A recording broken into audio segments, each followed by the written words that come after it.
तागण भाई और बहनों, मातृशक्ति को नमन। चैनल 24+ न्यूज के खास विशेष मनमोहक नए नए विषयों की जानकारी देने वाला, योग दर्शन शिक्षा के बारे में बताने वाला और व्यक्ति का कैसे विकास हो, व्यक्तित्व निर्माण कैसे हो और व्यक्ति का जीवन कैसे अच्छा बने, व्यक्ति सही मायने में व्यक्ति कैसे बने, उसमें इंसानियत के गुण, मानवता के गुण कैसे आए और व्यक्ति किसी को दुख न दे करके परोपकार करे और अपने जीवन को धन्य करे, इसके बारे में अच्छे अच्छे सूत्र दिए जाते हैं।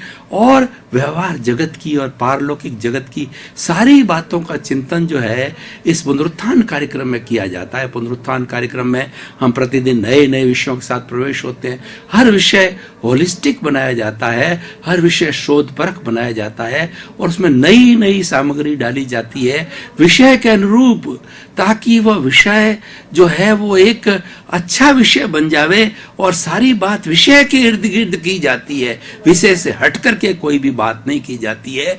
तो आज हम एक जलवायु से जुड़ा हुआ, जो हमारे पर्यावरण से जुड़ा हुआ विषय है, वो लेकर के आपके सामने प्रस्तुत हो रहे हैं। आज का विषय जलवायु परिवर्तन। भाई और बहनों, दर्शकगण, श्रोतागण, बहुत ही सुंदर विषय है। इस पर घंटों घंटों पर चर्चा की जा सकती है। जलवायु, इसकी संधि विच्छेद की जाए तो जल प्लस वायु, पानी और हवा, ये हर प्राणी के लिए आवश्यक तत्व है और ये पर्यावरण से मिलता है, ये हमारे कॉस्मॉस से मिलता है, ये सृष्टि से मिलता है, वसुधा से मिलता है, इस जगत से मिलता है, इस संसार से मिलता है, इस कुदरत से मिलता है, इस प्रकृति माँ से मिलता है। तो ये तो हमारे दो भाग हुए। हम आज सांगोपांग व्याख्या करेंगे कि जो जलवायु है या जो सृष्टि है वो पंचभूतात्मक है। पृथ्वी, जल, अग्नि, वायु और आकाश, 5 भूतों से ये पूरा पर्यावरण बना है, पूरा जगत बना है, पूरा जलवायु बना है। और 5 भूतों के द्वारा 84 लाख जीवा योनि के जितने भी प्राणी हैं इनसे पैदा होते हैं और 5 भूतों से ही जो है अपना भरण पोषण करते हैं।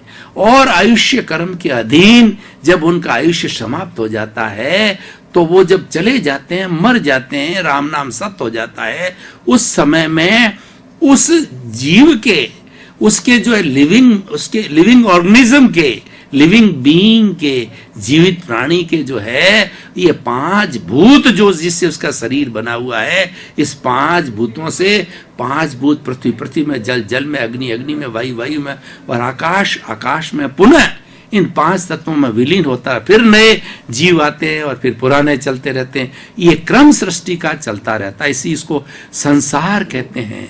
संसार का अर्थ होता है जो संचरण करता है, जो हर वक्त बदलता रहता है। संसार के लिए कहा जाता है हर क्षण हर वस्तु बदलती है। जो मैंने ये अंगुली उठाई तो अंगुली उसी जगह पर, उसी स्थान पर पुनः नहीं उठाई जा सकती है, उसका स्थान तुरंत बदल जाएगा। और जो हमारा दीपक है, दीपक की लौ जो जलती है, तो जो लौ एक बार जल गई तो उसके थोड़े से अंतराल के बाद में उसका स्थान बदल जाता है। हर क्षण हर वस्तु बदलती है, उसी का नाम संसार है, उसी का नाम जलवायु। इसीलिए आज का विषय जलवायु परिवर्तन होना, यानी ये सब चीज परिवर्तित होते रहते हैं। और जलवायु में देखिए ऋतुएं आती है। ऋतुएं जो है 6 तरह की होती है, जैसे सर्दी होती है, गर्मी होती है, वर्षा होती है, शिशिर होती है, हेमंत होता है। और इस तरीके से 6 जो हमारी ऋतुएं होती है और ऋतु के अनुसार जो है हमारा पहनावा होता है, हमारा खान पान होता है, हमारा चिंतन होता है। सर्दी आती है हम गर्म कपड़े पहनते हैं, गर्मी आती है तो हम हल्के पतले कपड़े पहनते हैं, सर्दी के अंदर हम गर्म भोजन करते हैं, गर्मी में हम ठंडा भोजन करते हैं। तो इस तरीके से ये जलवायु परिवर्तन होता रहता है। और ये जलवायु केवल मनुष्य के लिए नहीं है, जलवायु प्राणी मात्र के लिए है, 84 लाख जीवा योनि के लिए है। इसीलिए इसको कुदरत कहते हैं। इसको नेचर कहा जाता है, इसको प्रकृति माँ कहा जाता है, और सब हम प्रकृति माँ से पैदा होते हैं। इसीलिए इस जलवायु के प्रति, इस समग्र जो है विश्व के प्रति हमारा बहुत बड़ा दायित्व है। कैसे दायित्व है मैं आपको बताऊं कि हमने जल और वायु की बात कही, तो वायु हमें कहां से मिलती है? वायु का मतलब ऑक्सीजन, प्राण वायु। हर जीवित प्राणी प्राण वायु लेता है, लेकिन जो हमारे पेड़ पौधे हैं वो कार्बन डाइऑक्साइड यानी अन्य प्राणियों के द्वारा छोड़ी गई जो कार्बन डाइऑक्साइड है उसको लेता है, और सिंथेसिस के माध्यम से वो अपना भोजन बनाते हैं और बदले के अंदर जो है वो ऑक्सीजन देते हैं। तो हमारे लिए कितने बड़े उपयोगी है, वो माँ बाप से भी बढ़ करके हैं जो हमको जीवित रखते हैं। और पेड़ पौधे न हो तो कोई भी प्राणी, मनुष्य क्या कोई भी प्राणी इस संसार में, इस जगत में जीवित नहीं रह सकता। इसलिए उनका कितना बड़ा महत्व है। इसीलिए हमारे पेड़ पौधों की पूजा की जाती है। पीपल के पेड़ की सबसे ज्यादा पूजा की जाती है, और वहां पर भगवान के फोटो रखे जाते हैं, सुबह पानी डाला जाता है और उसकी उपासना की जाती है, क्योंकि पीपल का जो पेड़ है 24 आवर्स ऑक्सीजन देता है। कुछ दूसरे पेड़ पौधे तो रात्रि के अंदर ऑक्सीजन नहीं देते हैं, लेकिन ये 24 आवर्स ऑक्सीजन देता है। तो हमारा कितना हितैषी है, हमारा कितना भला करने वाला है, हमको कितना सुख पहुंचाने वाला है, तो इसके प्रति हमारी कितनी कृतज्ञता है। ये तो मैंने एक उदाहरण दिया। हमारे सृष्टि के प्रति पूर्ण कृतज्ञता है, क्योंकि जन्म कौन देता है? जन्म हमें सृष्टि माँ देती है, प्रकृति माँ। पालन पोषण कौन करता है? प्रकृति माँ करती है, और सब कुछ कार्यकलाप हमारी सृष्टि से ही चलता है। अब देखिए, जलवायु की बात चल पड़ी, मैं इसको ब्रॉड सेंस के अंदर ले रहा हूं, खाली वायु और जल तक सीमित नहीं रख रहा हूं, मैं पूरा कॉस्मोस ले रहा हूं, पूरा विश्व ले रहा हूं, पूरा वर्ल्ड के अंदर ले रहा हूं, ताकि हमारी जो कॉन्शियसनेस है दैट शुड बी यूनिवर्सलाइज्ड। और जो व्यक्ति यूनिवर्सलाइज कॉन्शियसनेस से चलता है उस व्यक्ति कोई दुश्मन नहीं हो सकता।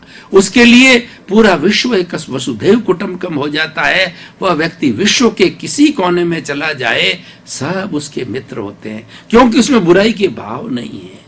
उसके अंदर, जिस व्यक्ति के अंदर बुरा भाव नहीं होता, मित्रता का भाव होता है, तो उस मित्रता के भाव की वजह से सामने वाला उसका मित्र हो जाता है। और हमारे में शत्रुता का भाव होता है तो वह भाव उसमें भी पैदा हो जाता है, वो हमारा शत्रु हो जाता है। सारे कॉस्मोस में गिव एंड टेक का फॉर्मूला चलता है। आप करके देख लीजिए। आप जो है बुरा चिंतन करना चाहते हैं तो इस कॉस्मोस के अंदर बुरी एनर्जी, नेगेटिव एनर्जी तैयार है, वो हमारे शास्त्र सार में नेगेटिव एनर्जी आती है और हम नेगेटिव सोचना चालू कर देते हैं। करना नहीं चाहिए, परंतु वो सारी एनर्जी विटालिटी कहलाती है। वो सारी एनर्जी हमको कॉस्मोस से मिलती है। और आपने विधायक भाव रखे, सर्व कल्याण के भाव रखे, सबके सुखी होने के लिए भाव, सर्वे भवन्तु सुखिनः सर्वे भवन्तु निरामया की भावना आपने रखी, तो इस कॉस्मोस के अंदर पॉजिटिव एनर्जी तैयार है। आपके भीतर पॉजिटिव एनर्जी इस सहस्त्र सार में आएगी और पूरे शरीर के अंदर दौड़ जाएगी, और शरीर का रोम रोग विधायक भाव से जुड़ जाएगा, पॉजिटिव थिंकिंग से जुड़ जाएगा। आप तो आनंदमय होंगे। लेकिन हर व्यक्ति का जो सोच होता है उसका एक ओरा बनता है, उसका एक आभा मंडल बनता है। आभा मंडल के चित्र लिए गए हैं कि व्यक्ति क्या सोचता है।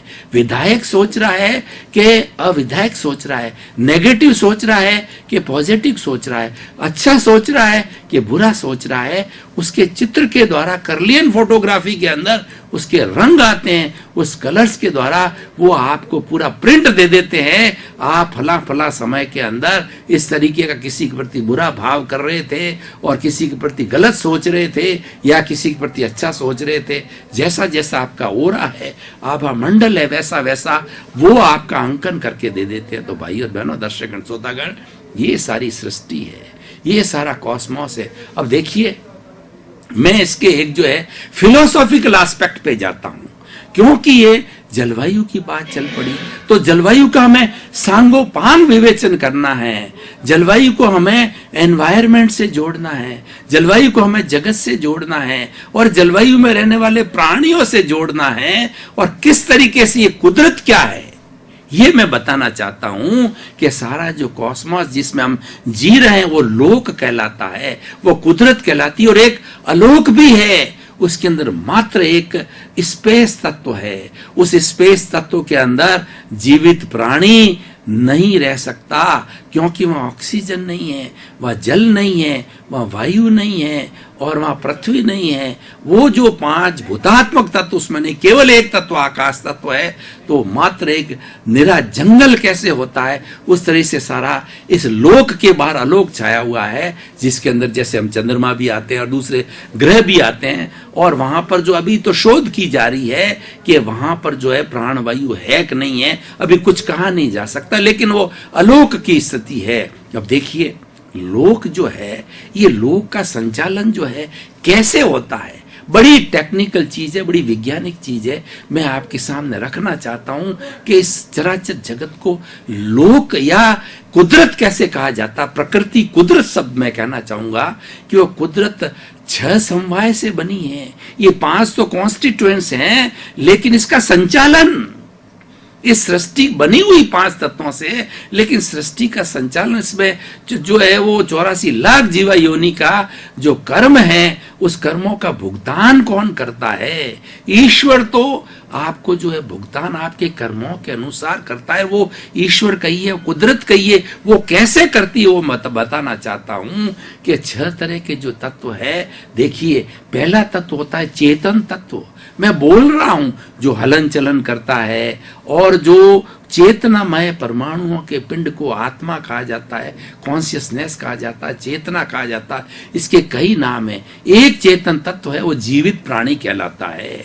दूसरा जड़ तत्व है, ये शरीर है, वह है तो जड़, पूरा पौद्गलिक है, लेकिन आत्मा के भीतर विराजमान शुद्ध आत्मा भगवान की साक्षी के कारण जो है, यह जो है आत्मवत बन गया है, ये चेतन तत्व बन गया है। इसको निश्चेतन कहते हैं, यानी पुद्गल होते हुए चेतन जैसा व्यवहार कर रहा, हाथ हिल रहे हैं, पैर हिल रहे हैं, बोल रहा है, सुन रहा है, कर रहा है। तो इसीलिए ये जड़ पदार्थ है। सारे वायुमंडल के अंदर जितने भी चेतन के अलावा जितने पदार्थ है, जड़ पदार्थ है, उसमें वर्ण होता है, गंध होता है, रस होता है, स्पर्श होता है, और गलन मिलन धर्मा है। वो परमाणु होता है, फिर अणु बनते हैं, फिर बड़े बड़े पत्थर बनते हैं, फिर चट्टानें बनती है, और इस तरीके से जड़ पदार्थ होता है। तो चेतन जड़। और तीसरा देखिए कि मान लीजिए कि जड़ पदार्थ है, वो हमारी जो है ट्रेन है, वो जड़ पदार्थ है। एरोप्लेन जड़ पदार्थ है, हेलीकॉप्टर जड़ पदार्थ है, या चेतन पदार्थ मान लीजिए मनुष्य है। वह दौड़ना चाहता है, ट्रेन चलनी चाहती है, तो इस पूरे कॉस्मोस में, इसमें सृष्टि के अंदर जो है मोशन तत्व मौजूद होता है, गति सहायक तत्व। और ये पूरे ब्रह्मांड के अंदर है, पूरे जगत में है, पूरे विश्व के अंदर है। और ऐसी कोई जगह नहीं है जहां भी मोशन तत्व नो। मोशन भौगोलिक तत्व है, मोशन अमूर्त है, एक द्रव्य है, दिखाई नहीं देता है आंखों से, लेकिन ये पूरा मौजूद है। बहुत सी चीजें आंखों से नहीं दिखाई देती है, पर उनका अस्तित्व है। हमारी आत्मा नहीं दिखाई देती, अस्तित्व है, क्योंकि मैं बोल रहा हूं। बोल कौन रहा है? ये आत्मा की साक्षी बोल रही है, से शरीर बोल रहा है। आत्मा न हो तो राम नाम सत्य होता है। तो वह मोशन तत्व है जो कि गति देता है। जब डिमांड किया, जब जड़ ने या चेतन ने डिमांड किया कि मुझे भागना है, तब वो तुरंत मोशन तत्व उसको जो है गति देता है, गति सहायक तत्व। 3। चौथा होता है ट्रेन चल रही है, व्यक्ति दौड़ रहा है, चाहता है कि मैं खड़ा हो जाऊं, तो रेस्ट तत्व जो है पूरे पर्यावरण में, पूरे कॉस्मोस में, पूरे जलवायु के अंदर और पूरे जो है ब्रह्मांड के अंदर हाजिर है, तो वो आपको रेस्ट करवा देता है। स्थिति सहायक तत्व बोलते हैं उसको, रेस्ट कराता है। ये 4 तत्व। और 5वां तत्व है काल, टाइम। ये सब वैज्ञानिक कॉन्सेप्ट से बात करता हूं। वैज्ञानिक लोग टाइम को क्या मानते हैं कि सेकंड है, उसके बाद मिनट है, फिर उसके बाद घंटा है, घंटा के बाद दिन है, दिन के बाद सप्ताह है, सप्ताह के बाद पक्ष है, पक्ष के बाद साल है, फिर शताब्दी है, फिर अवसर्पिणी काल, उत्सर्पिणी काल। इस तरीके से ये सारा काल का विभाजन है, टाइम का विभाजन है। अब मैं लास्ट तत्व, 6ठा तत्व पे आता हूं, स्पेस, आकाश तत्व, जो हम सबको अवगाहना देता है। अब मैं इस इतना बैठा हूं, इतना मैंने आकाश तत्व को घेर रखा है, इस लाइट ने इतने आकाश तत्व को घेर रखा। हर व्यक्ति, हर जड़ पदार्थ एक पर्टिकुलर स्पेस, आकाश का एरिया वो घेरता है, वॉल्यूम घेरता है, एरिया घेरता है। और ये आकाश तत्व ना होता तो आप मेरे पर पड़ते, मैं आपके ऊपर पड़ता। बंद कमरा है और 10 लोगों का कमरा, 20 लोग आ जाए तो आपाधापी होगी कोई किसी तरीके से। अगर आकाश नहीं होगा तो सब कौन झेलेगा? सबको झेलने वाला, अवगाह देने वाला आकाश तत्व। तो भाई और बहनों, ये कुदरत है। ये कुदरत क्या करती है कि जो जीवित प्राणी हैं, जो कि जैसे पूर्व जन्म के अंदर कर्म करके आते हैं और वो कर्मों के अधीन होता है, तो कर्मों के अधीन फल देने के लिए कुदरत संजोग जुटाती है। जैसे कि मुझे स्टूडियो आना हो, मैंने ये इच्छा की कि मुझे स्टूडियो आना है और मेरे एपिसोड की रिकॉर्डिंग करानी है, तो कुदरत ने मुझे व्हीकल उपलब्ध करा दी, मैं व्हीकल पे बैठ गया, पेट्रोल उपलब्ध करा दी, चलने के लिए सड़क हो गई, सड़क होकर के मैं स्टूडियो आ गया और आपके सामने जो है ये प्रवचन कर रहा हूं। ये सारे संजोग है ना, इसने जुटा। अगर अच्छा कार्य करके आए हैं पूर्व जन्म के अंदर, हमारे को एक सांस लेने की भी स्वतंत्रता नहीं है। हर प्राणी कर्मों के अधीन है। कर्म ईश्वर है, कर्म भगवान है और कर्म के अनुधान ही भुगतता। ईश्वर जो तत्व है, कुदरत जो तत्व है, सिर्फ संजोग जुटाती है। आपका पुण्य होगा, अच्छे संजोग जुटाएगी, पाप होगा तो अच्छे बुरे संजोग जुटाएगी। आपका काम होगा, होना होगा तो संजोग जुटाएगी। काम नहीं होना तो वैसे संजोग नहीं मिलेंगे। आप किसी अफसर के पास में गए, वो अफसर मिले ही नहीं। 2 बार गए, नहीं मिले। इसका मतलब क्या है? आपका काम होने का अभी संजोग नहीं बैठा है। और चौथी बार गए और आपका काम होने का टाइम आ गया, आपके कर्मों का उदय आ गया, आपके फेवरेबल लकी टाइम आ गया, आपका लक काम कर रहा है। उस वक्त के अंदर महाशय, अफसर महाशय मिल गए और आपके दस्तखत हो गए और आपका काम हो गया। ये सारी दुनिया में हर प्राणी के साथ चलता है। इसको कुदरत का कानून कहते हैं। तो कुदरत का कानून ये है कि संजोग जुटाना, अच्छा बुरा। और दूसरी बात है कि ये संजोग हम पीछे से लेकर के आते हैं। सिर्फ जो कुदरत संजोग जुटाती है। और जब जलवायु की बात चल पड़ी, जब जो है संसार की बात चल पड़ी, तो उसके साथ के हमें सनातन सत्य को भी जानना है। जैसे कुदरत एक सनातन सत्य है और कुदरत संजोग जुटाती है, सनातन सत्य है, तो हमें भी अपने अस्तित्व का जो है सनातन सत्य करना चाहिए। हमें अपने आप से प्रश्न पूछना चाहिए, मैं कौन हूं? Who am I? ये सनातन सत्य इसका जवाब देता है कि आप जो है शुद्ध आत्मा हो, आप ज्ञाता हो, आप दृष्टा हो। और ये जो मन वचन काया रूपी जो शरीर मिला है, ये शरीर पूर्व जन्म के अंदर आप जो कर्म करके आए हैं उसके भुगतान के लिए मिला है। सारा पूरे जीवन भर, जन्म से मृत्यु तक ये शरीर के माध्यम से भुगतान होता रहता। कोई सेवा करेगा, कोई जो है आपको कष्ट देगा, कोई आपको सुख पहुंचाएगा, कोई आपको दुख पहुंचाएगा। यानी बैंक में डेबिट क्रेडिट की तरह जीवन भर पुण्य पाप सुख दुख जो है इस शरीर के भुगतान, और सारा विचारों के माध्यम से होता। मन वचन काया, ये जो वचन तो खाली बोलता है, शरीर काम करता है, लेकिन हमारे जो मन है यानी विचार है 24 आवर्स चलते हैं। जब हम नींद लेते हैं तभी हमारे विचार चलते रहते हैं। सारा भुगतान विचारों के द्वारा होता है। इसीलिए विचार, अगर आपको अच्छा जीवन बनाना है, आपको जीवन में कोई दुख नहीं लाना है, तो आप एक सनातन सत्य को जानिए कि मैं, ये जो विचार है वो अलग है और मैं अलग हूं। विचार तो एक फिल्म है और मैं तो फिल्म देखने वाला हूं। मैं तो ज्ञाता दृष्टा हूं, वो मेरा अस्तित्व है। मैं तो अमूर्त शुद्ध आत्मा हूं, वो मेरा अस्तित्व है। और ये जो विचार जो चल रहे हैं ये एक फिल्म है।